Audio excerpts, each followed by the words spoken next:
तो गाइज आज की इस वीडियो के अंदर मैं आप सभी को बताने वाला हूँ जीएसटी डिपार्टमेंट की तरफ से अगर आपको किसी भी तरीके का नोटिस इशू हुआ है तो उसका रिप्लाई कैसे सबमिट किया जाता है और रिप्लाई कैसे रेडी करा जाता है।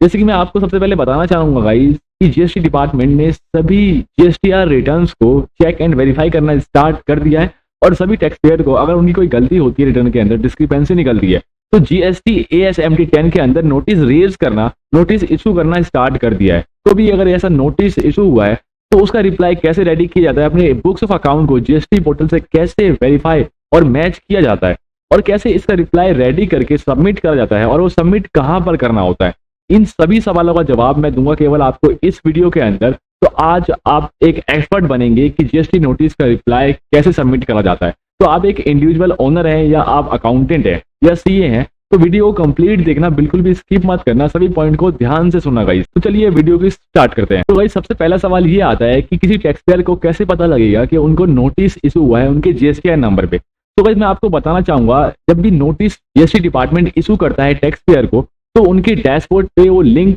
या शो हो जाता है, मैसेज पॉपअप हो जाता है। तो वो आपको अपना नोटिस कैसे देखना है और वो गाइस क्या होता है कि वो आपको ऑफिशियल नंबर जो आपका रजिस्टर्ड नंबर होगा ऑथराइज सिग्नेटरी का और जो आपकी रजिस्टर्ड मेल आईडी होगी तो वहां पर भी आपको नोटिस पीडीएफ के थ्रू सबमिट करा जाएगा, सेंड किया जाएगा या बाय पोस्ट आपको सेंड करा जाता है।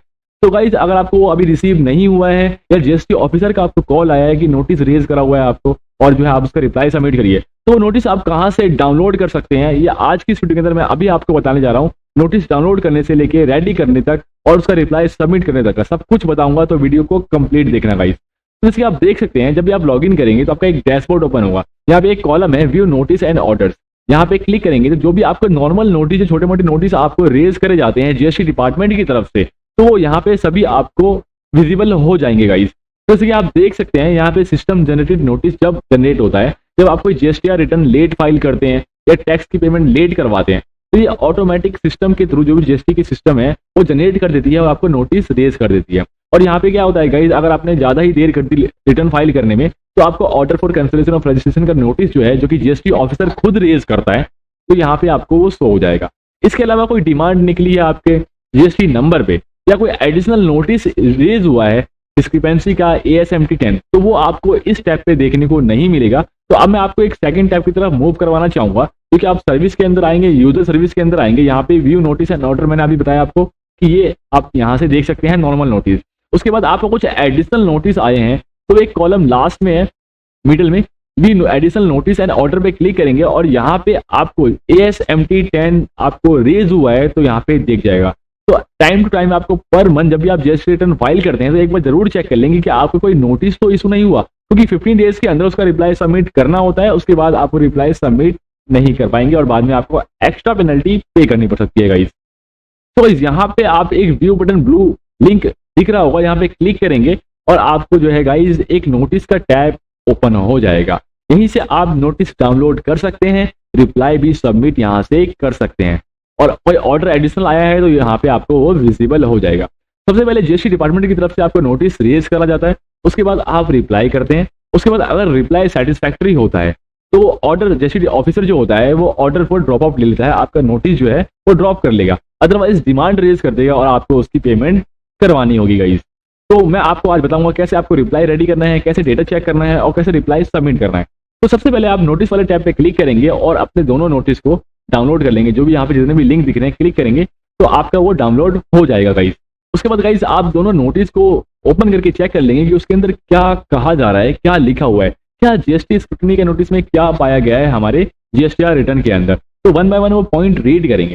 जैसे गाइस आप देख सकते हैं कि ये हमारे जीएसटीआर नंबर पे रजिस्टर्ड नेम आ रहा है, एड्रेस आ रहा है और ये मेरा टैक्स पीरियड आ रहा है जो कि फाइनेंशियल ईयर 17-18 के लिए इशू हुआ है यहाँ पे जीएसटी ASMT 10 और जीएसटीआर 3 भी रिटर्न्स के लिए हुआ है। और ये रूल्स बताया कि किस रूल का हमने वायलेट करा है, गलत तरीके से फाइल करी है, इस रूल के अकॉर्डिंग हमारा वो वायलेशन हुआ है उस रूल का। तो हमें फिर आगे बताया गया है this is to inform that during scrutiny of the return for tax period referred to above responsibility notice have been mentioned in attach annexure. तो एक एनेक्सर भी दिया गया है इसके साथ। तो जैसे मैंने आपको बताया था यहाँ पे हमने 2 PDF डाउनलोड करे हैं तो एक एनेक्सर है। उसके बाद बताइए you are hereby directed to explain the reasons for the aforesaid. जो भी हमने गलती करी है जीएसटीआर रिटर्न के अंदर वो हमें एक्सप्लेन करनी है। If no explanation is received by the state date it will be presume that you have nothing to say, कि हमारे पास कुछ कहने के लिए नहीं है अगर हमने कोई रिप्लाई नहीं दिया तो ये सेक्शंस के बारे में है। और जिन्होंने हमारा रेज करा है वो पवन कुमार है, जो कि असिस्टेंट कमिश्नर है वार्ड 101 के जोन 9 और दिल्ली के अंदर। तो ये आप जरूर चेक कर लें, ये आपको नोटिस आ रखा है जीएसटी ASMT 10 का। उसके बाद आप मूव करेंगे कि ASMT 10 आपको जो एनेक्जर दिया गया है उसमें क्या लिखा गया है। जैसे कि आप देख सकते हैं, notice for scrutiny of returns under section 61 of GST act in view of the CBIC instruction number 02/2022 by the Ministry of Finance, GST for scrutiny. जैसे कि आप कहा गया है, मिनिस्ट्री ऑफ फाइनेंस ने कहा था सभी जीएसटी डिपार्टमेंट को कि वो स्क्रूटनी चालू करें, जीएसटी रिटर्न चेक करना चालू करें कि किस जीएसटी टैक्सपेयर ने गलत रिटर्न फाइल करी है और किसने एक्सेस आईटीसी क्लेम करा हुआ है और किसने टैक्स की लायबिलिटी कम पे करी हुई है। तो इसी को चेक करने के बाद आपको जीएसटी रिटर्न स्क्रूटनी के अंदर जीएसटी ASMT 10 का नोटिस रेज करा जाता है। जैसे कि आगे बताया गया है, DJAM has identified the GSTians whose turnover is more than 1 CR in the financial 17-18। तो 17-18 में 1 CR क्रॉस की हमारी turnover, having mismatch in GSTR 3B and GSTR 2A। हमारी GSTR 3B and GSTR 2A के अंदर मिसमैच है, and having difference in output tax. और हमारी लायबिलिटी के अंदर भी मैच है, GSTR 3B एंड GSTR 1 है। तो मेनली हमें दो रीजन एक्सप्लेन करने हैं कि GSTR 3B और 1 में हमारा मिसमैच क्यों आ रहा है और GSTR 3B एंड 2A के अंदर हमारा मिसमैच क्यों आ रहा है। तो गाइस ये चेक करने के लिए आप जो है अपने सभी मंथ्स की GSTR 3B डाउनलोड कर लेंगे और सभी मंथ्स की GSTR 1 डाउनलोड कर लेंगे और कॉलम वाइज बना लेंगे एक एक्सेल शीट के अंदर। उसके बाद आप चेक करेंगे कि 3B के अंदर मैंने कितनी टैक्स लायबिलिटी पे करी है और 1 में मैंने कितनी टैक्स लायबिलिटी दिखाई है। तो जैसे कि आप खुद डेटा वेरीफाई कीजिए कि क्या कभी कभार जीएसटी डिपार्टमेंट से भी गलती हो जाती है, जीएसटी ऑफिसर भी गलत नोटिस रेज कर देते हैं और बाद में उनको ड्रॉप करना पड़ता है। तो आप ऐसे ही टैक्स पे ना करें, जो पेनल्टी आई है ऐसे ही पे ना करें। तो आप एक बार चेक कर लें इसको बुक्स ऑफ अकाउंट से और जीएसटी पोर्टल से। अगर आपको लगता है कि सब कुछ ठीक है तो पॉजिटिव रिप्लाई देकर आप जो है उसे जीएसटी ऑफिसर को समझा सकते हैं कि ये हमारी टैक्स लायबिलिटी हमने सही पे करी है और GSTR 3B और GSTR 1 की कॉपी अटैच कर सकते हैं एनेक्सर के अंदर। ओके, तो यहाँ पे हमारी आईटीसी मिसमैच है 3B और 1 के अंदर, मैंने चेक कर लिया था और हमारी 3B और 1 के अंदर डेटा मिसमैच है, हमने लायबिलिटी कम पे करी हुई है और 3B के अंदर हमने आईटीसी जो है हमने ज़्यादा क्लेम करी हुई है 2A से। जितनी आईटीसी हमारी 2A और 2B के अंदर रिफ्लेक्ट होती है उतनी ही आईटीसी हमें 3B में क्लेम करनी होती है। उससे ज़्यादा हम क्लेम करते हैं तो हमें बाद में वो जो नोटिस इशू होता है और पेनल्टी पे करनी पड़ती है। तो गाइस मैंने डेटा रिकनसाइल कर लिया था, वाकई हमने आईटीसी एक्सेस क्लेम करी हुई है। मैं रिवर्स करूंगा आईटीसी को और 3B और 1 जो है मेरी मिसमैच थी, तो मैं इसको DRC 03 के थ्रू पेमेंट करवा के एप्लीकेबल इंटरेस्ट के साथ इस नोटिस का रिप्लाई सबमिट करूंगा। तो गाइस आप चलते हैं नोटिस का रिप्लाई कैसे रेडी करें। तो गाइस दो फॉर्मेट है जीएसटी ASMT 10 का रिप्लाई सबमिट करने के लिए। या तो आप एक कॉमन लेटर लिख के उनको रिप्लाई सबमिट करते हैं, या आप जो है जीएसटी ASMT 10 का रिप्लाई जो कि जीएसटी डिपार्टमेंट ने खुद एक फॉर्मेट रेज करा हुआ है, आपको प्रोवाइड करवाया है, जो कि आपका होता है जीएसटी ASMT 11 फॉर्म। इस फॉर्म के अंदर आपको सब डिटेल्स फीड करने के लिए कही जाती है, जो भी डिस्क्रिपेंसी आपको आती है और यहाँ मेंशन करनी होती है सीरियल वाइज, और उसका रीजन रिप्लाई का रीजन आपको सबमिट करना होता है। भाई कोई आपने अमाउंट पे करा हुआ है तो अमाउंट यहाँ पे आपको मेंशन करना होता है और उसको वेरीफाई करना होता है, स्टैम्प लगाने के बाद आपको सबमिट करना होता है ऑनलाइन। तो ये ASMT 11 फॉर्म है जो कि मैंने PDF में अवेलेबल था, इसको वर्ड में कन्वर्ट करा है। मैं इसका लिंक जो है अपने डिस्क्रिप्शन में प्रोवाइड कर दूंगा, आप चाहे तो इजीली वहां से जाके डाउनलोड कर सकते हैं गाइस। तो यहाँ पे मैं आपको बता देता हूँ आपको कैसे 1 बाय 1 फीड करना है गाइस। उससे पहले मैंने आपको ये चीज 2 पॉइंट बताए थे कि आपको जो है 2 तरीके से रिप्लाई सबमिट कर सकते हैं, ASMT 11 फॉर्म फीड करने के बाद या एक कॉमन लेटर लिखने के बाद। तो मोस्टली जो आपके नोटिस होते हैं उसका रिप्लाई हम जो है एक कॉमन लेटर के अंदर करते हैं, लेकिन आप ASMT 11 के अंदर भी रिप्लाई सबमिट कर सकते हैं गाइस।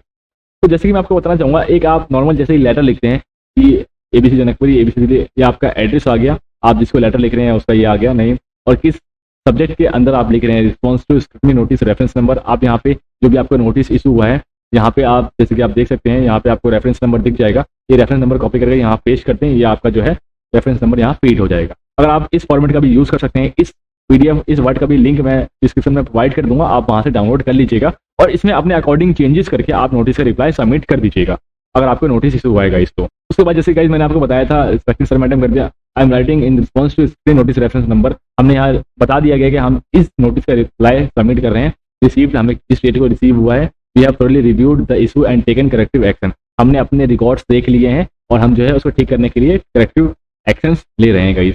तो सबसे पहले जो पॉइंट था हमारा short payment of tax amount की, हमने GSTR 3B के अंदर कम टैक्स की पेमेंट करी है, तो वो हमने जो है DRC 03 के थ्रू पेमेंट करवा दी है, उसका ARN नंबर हमने यहाँ पे फीड कर दिया है। अगर आपकी लायबिलिटी सही है, आपने बिल्कुल सही फीड करा हुआ है, तो यहाँ पे आप चेंज कर लीजिएगा, we have paid all tax liability correct as in GSTR3B and GSTR1 and यहाँ पे आप डाल दीजिएगा कि we have attach all copies of GSTR3B and GSTR1 in the annexures in the attachments. यहाँ पे आप फीड कर दीजिएगा। अगर आपकी लाइबिलिटी वाकई बनती है तो यहाँ पे आप इसका यूज करके आप रिप्लाई सबमिट कर सकते हैं।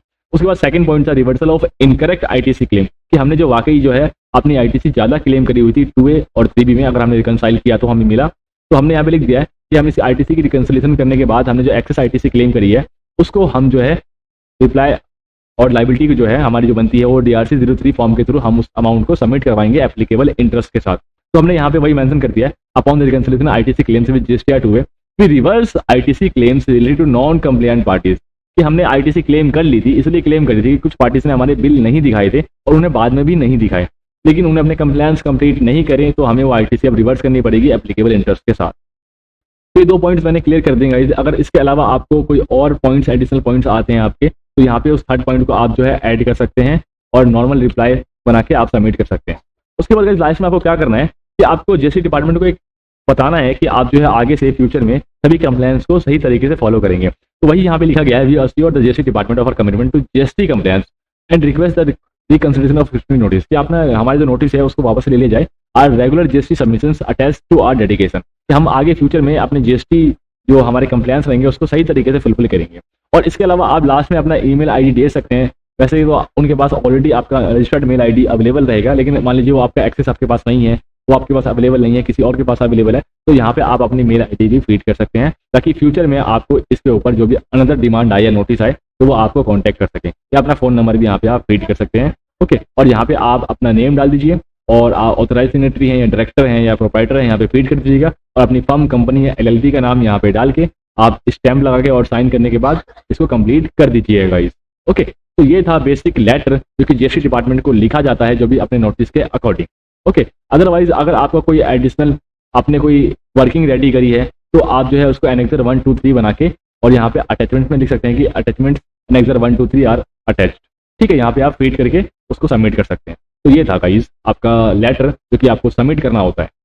तो ये बेसिक चेंजेस करने होंगे इसके अंदर। मैंने एक कॉमन लेटर रेडी करा है हर एक नोटिस का रिप्लाई सबमिट करने के लिए, तो इसका यूज आप सभी नोटिस का रिप्लाई सबमिट करने के लिए कर सकते हैं गाइस, बहुत ही आसान तरीके से। आपको माइनर से चेंज करने होंगे अपने केस के अकॉर्डिंग, बस इसके अलावा आपको कुछ चेंज नहीं करना, बाकी नॉर्मल लाइंस जो सभी जगह सभी नोटिस में यूज होंगी। ओके, तो गाइस अब मैं आपको बताऊंगा कि फॉर्म GST ASMT 11 कैसे फीड करते हैं।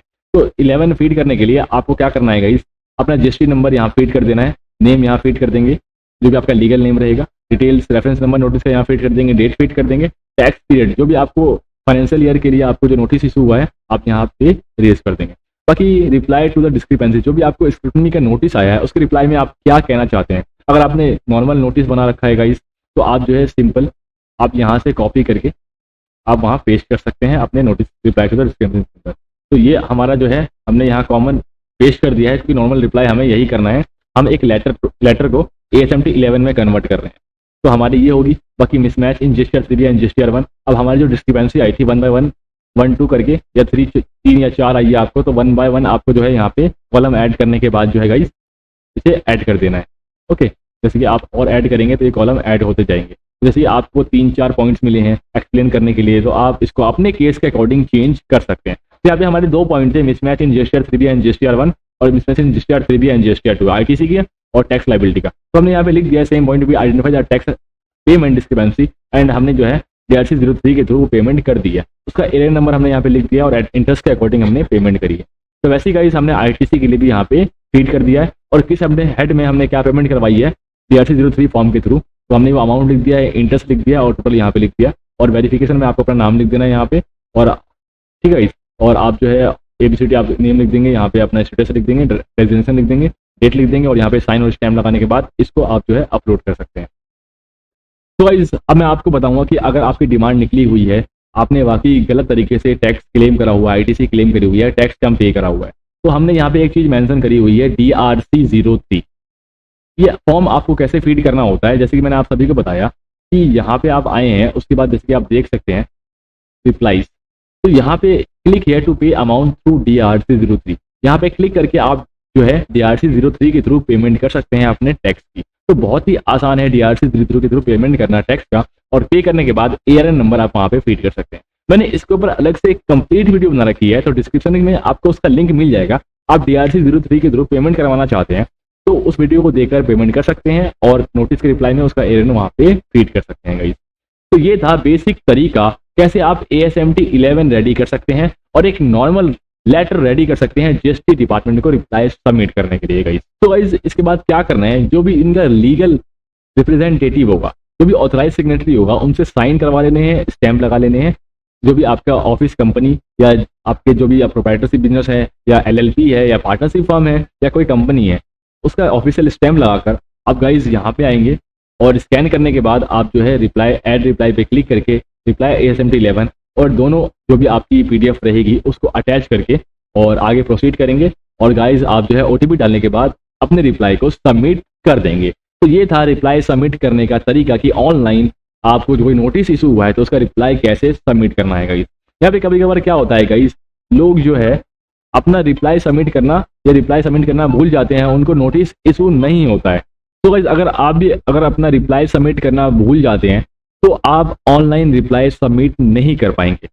आपको कैसे पता लगेगा, यहाँ पे आपकी लास्ट डेट आपके नोटिस पे लिखी हुई होगी, इसकी मैं आपको बता देता हूँ कि आपकी लास्ट डेट क्या है रिप्लाई सबमिट करने की। आप स्क्रॉल डाउन करेंगे, यहाँ पे आपको कहीं ना कहीं दिख जाएगा कि आपकी लास्ट डेट क्या है, लेकिन यहाँ पे अवेलेबल नहीं है। यहाँ पे आप देख सकते हैं, यहाँ पे ऑलरेडी मेंशन है, you are hereby directed to submit the document as mentioned in Annex A copy whichever is applicable within 30 days from the date of notice। जब भी आपका नोटिस रेज हुआ है, नोटिस की डेट रहेगी आपकी, उसके 30 दिनों के अंदर आपको रिप्लाई सबमिट करना है गाइस।